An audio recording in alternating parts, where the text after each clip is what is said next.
Every time we do counseling, first session, this is what I say to the couple.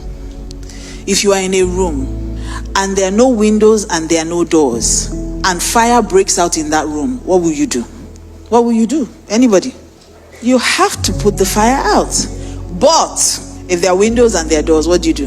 Everybody will find their way out. So what happens in marriage is that when you walk into marriage, if you leave the windows and doors open, you will use it. You have to seal every window. You have to tell yourself, now that we've gotten married, there's no way out. So divorce becomes a curse word. For you, it becomes till death do us part. And that's what covenant really is. Covenant is that two become one. That means you are no longer two people.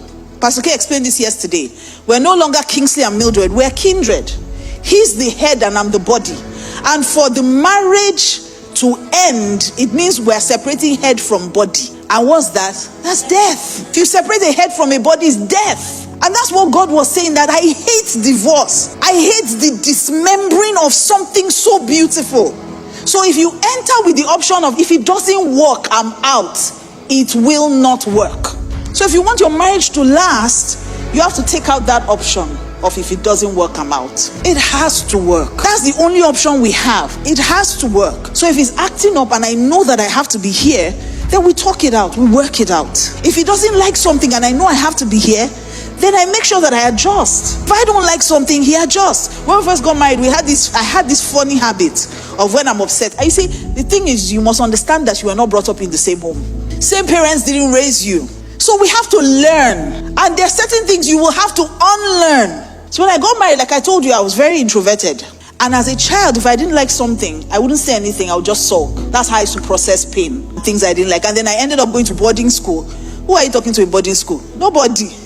So you just sulk and adjust and just stay on your own and somehow survive. And just pray for a few more days, visiting Sunday or something, or you go home. And so when I got married, my husband did, I can't remember, to be honest, I can't remember. First few months or first few weeks, he did something I didn't like. And I just started sulking. But even though I was sulking, I understood that we couldn't keep married. We had an agreement, we'll not fight in this marriage, all those kind of things. We had agreed. So I knew I wasn't going to be the one to spoil it. So I'd wake up in the morning, would you eat? He was like, is something wrong? No. Are you sure? Should something be wrong? And the man, honestly, if you say there's nothing wrong with you, he will continue his life. So I would say there's nothing wrong. But of course, when I say nothing, it means ask me more. Ladies, right? So which one is that I've told you nothing, you believe me and walk away? What's that, sir? So Basike would, when I say nothing, he will continue his life. And then one of the things that helps me process pain is prayer. So when I'm upset, I pray more. You know, I'm always, I just go to God with my pain. So I'm upset, I'm in my room, I'm praying. And then I'm hearing him in the other room, praying very loudly, singing, off key though, but singing very loudly. And I couldn't take it anymore after a few days. I was like, he didn't ask me what was wrong again, nothing. He was just praying and moving on with his life. So I went to meet him. I said, I think you're wicked. And you're a man of God though. I was like, wicked, why? I said, I was very upset with you. And here you are praying, you are screaming loud. And he was like, oh, is that what that was? He said, oh, he thought I was being sober and vigilant and studying the word. So he was challenged. So he was like, this new wife cannot come and win me in my home. So she's praying and praying loud.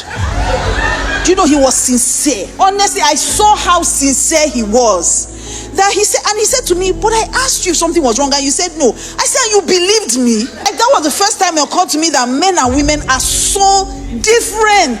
And so my husband said to me, let's settle this once and for all. If something is wrong, you talk, don't sulk. I realized that if I'm going to be in this marriage, because you are not going anywhere, we agreed we're not going anywhere. If we're not going anywhere, then I might as well be happy. So if I'm going to be happy, that means I need to now start saying the things I don't like and the things I like. Because some people stop at the things they don't like. But if somebody does what you like, then say it too. That I like this thing that you did. Not only complain. So the first thing is, you must shut all windows and all doors.